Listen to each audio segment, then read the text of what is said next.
So, J.J. Armbruster was a skinflint. Oh, what a miser was he! He would much less part with a penny than die. That poor guy. And he was born again. He sat in a congregation of a country little church. The pastor knew him well. He was born again and baptized. But every time the offering plate passed, the look of disdain on J.J. Armbruster's face was unmistakable. Don't you ask me for nothing. And it was only throughout the entire lifetime of J.J. Bruster that on rare occasion, a few coins he actually would be moved to place in the offering plate. And the pastor knew this well and tried to explain that offerings are a gift that we give back to God, that we help the gospel to be proclaimed throughout the world, that when we give, God gives back to us, pressed down, shaken up into your... It used to be where men and women wore an apron to work, you know what an apron is, and they would hold up their apron, and the goods, the gourds and the tomatoes and the wheat and the apples and the meat would be put into their apron, and they would carry it home like that because of a very primitive society in the Middle East 2,000 to 3,000, 4,000 years ago. So this idea of giving is that you don't give to get, but you give out of gratefulness to God for what he's done for you. And not just with material things and all of your good best friends, but for everything in life, because everything comes from him, and he guides us through even the worst of times. I'll tell you stories about that later on. So anyway, one day, of course, J.J. Armbruster died, and he went to heaven. Remember, he was born again and baptized. And he met St. Peter at the pearly gates, and St. Peter had a little clipboard type thing. He's looking at us. Oh, yes, no, we've been expecting you, Mr. Armbruster. Yes, here you are, Armbruster. James John. Am I correct? Yes, that's me, said J.J. Armbruster. He said, well, very well, welcome to heaven. And he rang this little bell on his desk, and out comes the cutest little bellboy kind of type angel, who's just a wonderful little servant-hearted angel, right? And a little bit bigger than Tialo, of course, my little fictitious angel in my book, but nevertheless, wear a little cap, you know. And St. Peter turns to me and says, would you please escort James John to his quarters, please? And the little bellboy guy says, yeah, sure, yeah. And follow me. And he leads J.J. Armbruster through the pearly gates and down Main Street in heaven. Now, this was to Armbruster, this was the amazing thing.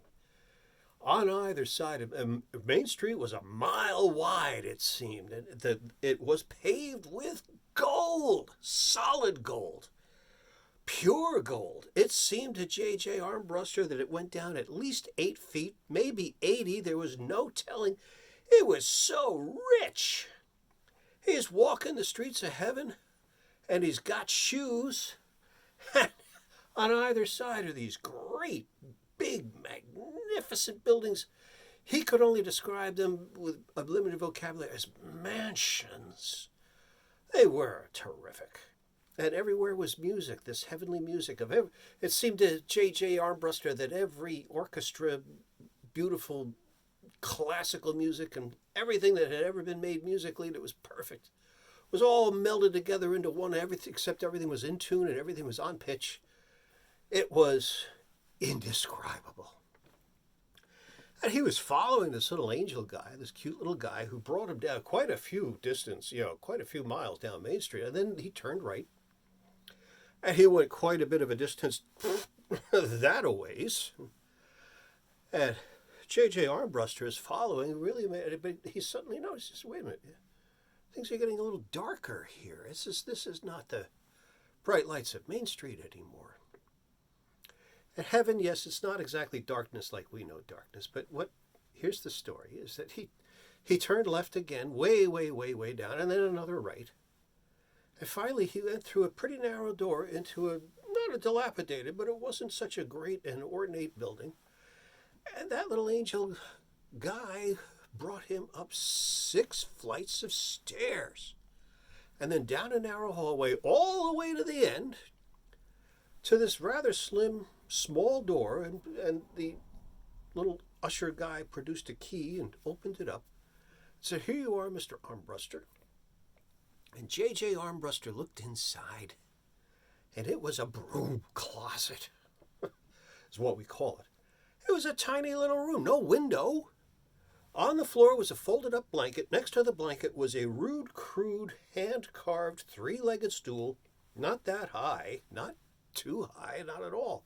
On top of the 3-legged stool was a pewter candle holder, and in the candle holder was a half-burnt-out candle. And that was it. No more than that. And J.J. Armbruster was furious. "What is this?" he said. "You're showing me this?" And the little angel bellboy guy was, "Well, yes, sir. This is your assignment. These are your quarters." And J.J. Armbruster said, "I need to see your supervisor right away. Go get him. You tell him J.J. Armbruster wants to see him." Because he had been a big and important man in his life, and he expected to be a big and important man here, which he was. God honors everybody. Every soul is important to him. But here's the thing. J.J. Armbruster stood around with his arms folded across his chest, muttering to his brother, "Look at that, not even a whole, just a half a candle? What is this? I get a folded up blanket on the floor. Who do they think they're dealing? I'm J.J. Armbruster." And finally, the little bellboy, bellhop guy brought his supervisor back. He was a little, much bigger in stature, and he had a similar kind of clipboard thing. It was Armbruster's file. And he came and says, "Yes, Mr. Armbruster, I understand you have a problem. Just hold on, let me review your files here. Just hold on." And Armbruster stood there, bursting with the furious anger. But he said, "No, that's not. Still, that's." And finally, he turned to J.J. Armbruster, and this is what he says. He said to him, "Well, Mr. Armbruster, based on what you sent ahead, this is the best we could manage for you."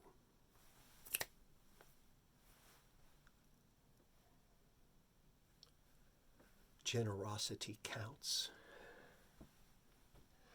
As the scripture says, "Give and it shall be given to you. Pressed down, shaken together, in full measure." So it pays to be generous. We find later on that the Apostle Paul, whom we are studying in Romans, remarks elsewhere that if you sow generously, you will reap generously.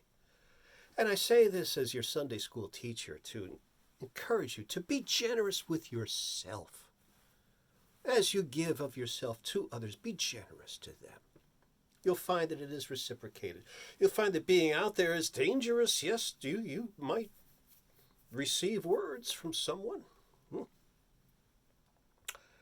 But your generosity and your smile, your candor, your humor, it comes back to you, you know. And now, before I move on, we're looking at Romans. We're up to chapter 5. And oh, what comes next? It's an eye-opener.